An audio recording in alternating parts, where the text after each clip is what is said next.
اعوذ باللہ من الشیطان الرجیم بسم اللہ الرحمن الرحیم اللہم صلی علی محمد وعلی آل محمد۔ پیارے دوستو السلام علیکم۔ میں امید کرتا ہوں کہ آپ سب لوگ خیریت سے ہوں گے اور اللہ تعالیٰ کی نعمتوں اور رحمتوں کے سائے میں ہوں گے۔ پیارے دوستو، میں ہوں اقبال اعظم چیمہ اور آپ دیکھ رہے ہیں میرا یوٹیوب چینل۔ پیارے دوستو، آج میں آپ کے لیے ایک ایسی مفید سبزی کے بارے میں کچھ معلومات لے کر حاضر ہوا ہوں جن کا جاننا آپ کے لیے بہت زیادہ فائدہ مند ہو سکتا ہے۔ پیارے دوستو، چند روز قبل معلوم ہوا کہ وہ سبزی سیب سے 10 گنا زیادہ مفید اور طاقتور ہے۔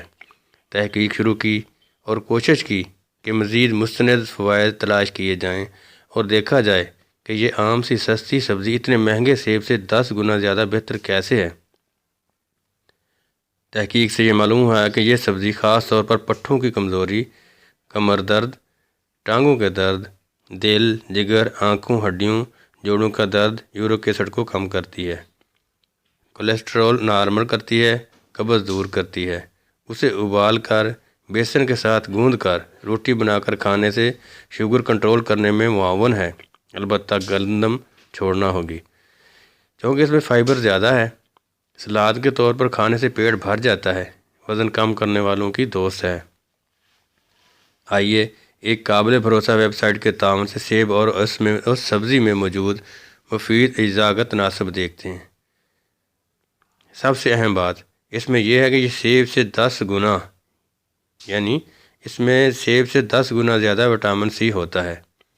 سیب میں 24% اور اس میں 240% سیب کے تناسب سے، سیب میں 7% اور اس سبزی میں 29% وٹامن B1، وٹامن B6 سیب میں 14% اور اس سبزی میں 58%، سوڈیم سیب میں 0% اور اس سبزی میں 32%، پوٹاشیم سیب میں 12% اور اس سبزی میں 39%، کیلشیم سیب میں 5% اور اس سبزی میں 43%، میگنیشیم سیب میں 5 اور اس سبزی میں 22%، فاسفورس سیب میں 7% اور اس سبزی میں 33%، آئرن سیب میں 8% اور اس سبزی میں 36%، میگنیز سیب میں 6% اور اس سبزی میں 42%، کاپر سیب میں 10% اور اس سبزی میں 61%، زنک سیب میں 2% اور اس سبزی میں 21%، سیلینیم سیب میں 0% اور اس سبزی میں 11%، فائبر سیب میں 9% اور اس سبزی میں 13%، پروٹین سیب میں 1% اور اس سبزی میں 6%۔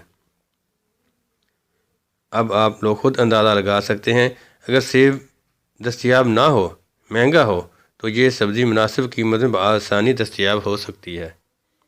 اگر سیزن نہ ہو تو اسے قدرتی سرکہ میں اچار بنا کر سال بھر محفوظ رکھ سکتے ہیں۔ روزانہ کسی بھی نئی شکل میں نیا ذائقہ بنا کر استعمال کر سکتے ہیں۔ جب میں نے انٹرنیٹ پر سرچ کیا تو دنیا بھر میں اس سے کیا کیا بنایا جا سکتا ہے تو یہ سب سامنے آیا کہ یہ سبزی سلاد، بھجیا، سوپ، حلوہ، کانجی، اچار، کسٹرڈ، چٹنی کباب، جیم، کیک، آئس کریم، جی ہاں آئس کریم بھی۔ بس آپ لوگ گوگل پر جائیں اور شلگم یا ٹرنپ لکھ کر جو بھی لکھیں، بے شمار تراکیب آپ کے سامنے ہوں گی، پھر فوراً بنائیں۔ اس کی ترکیب اور ذائقہ کیسا لگا مجھے ضرور بتائیے گا۔ جی ہاں دوستو، یہ عام سی سستی سبزی شلجم ہی ہے۔ آپ ذرا سی کوشش اور جدت سے نئی تراکیب بنا سکتے ہیں۔ ایک بات یاد رکھیں، اس کے مضر اثرات کو ختم کرنے کے لیے اس کے ساتھ ادرک، سونڈ، کالی مرچ، ہلدی، لہسن تازہ یا پاؤڈر کی صورت میں شامل ضرور کیجیے۔ شاد رہیں، آباد رہیں، اللہ آپ کا حامی و ناصر ہو۔ اور اگر آپ کو یہ ویڈیو پسند آئی ہو تو براہ مہربانی میرے چینل کو سبسکرائب ضرور کر لیجیے گا۔